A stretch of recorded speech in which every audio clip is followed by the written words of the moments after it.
সত্যি বলছি, দেখতে অসাধারণ এই নাস্তাগুলো বাচ্চাদেরকে একবার দিয়ে দেখুন, বারবারই খেতে চাইবে। চলুন তাহলে দেরি না করে নাস্তাটা তৈরি করে ফেলি। আমি ময়দার মধ্যে দিয়ে দিয়েছিলাম সামান্য পরিমাণে চিনি আর 1 চিমটি লবণ দিয়ে একটা ডো তৈরি করে রেখে দিয়েছিলাম 10 মিনিটের জন্য। এখন সেখান থেকে একটা লেচি নিয়ে আমি একটা স্কোয়ার শেপের রুটি তৈরি করে নিচ্ছি, দেখতেই পাচ্ছেন। আর এখন আমি এরকম ছোট ছোট লম্বা করে এটাকে কেটে নিচ্ছি।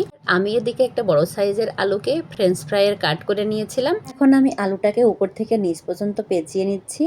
আর দেখুন, উপর থেকে নিচ পর্যন্ত পেঁচানোর সাথে সাথে কত সুন্দর একটা লুক এসেছে। এভাবে আমি সবগুলো আলুকে পেঁচিয়ে পেঁচিয়ে নাস্তাগুলো তৈরি করে নিয়েছি। দেখুন কতটা সুন্দর হয়েছে দেখতে। আমি এখন এগুলো ভাজার জন্য চলে যাব। আমি ফ্রাইং প্যানে তেল দিয়ে দিলাম। তেলটা গরম হয়ে আসলেই নাস্তাগুলো এক এক করে আমি ছেড়ে দিচ্ছি। এখন উল্টে পাল্টে ভেজে নিলে আমাদের নাস্তা রেডি। বাহিরে ক্রিস্পি এবং ভিতরে নরম এই নাস্তাগুলো খেতে সত্যি অসাধারণ। বাচ্চাদের টিফিনে কিংবা বিকালের নাস্তায় এটা একেবারে পারফেক্ট। আপনারা চাইলে এটা ট্রাই করতে পারেন। অনেক কম খরচে খুব মজার একটা নাস্তা কিন্তু।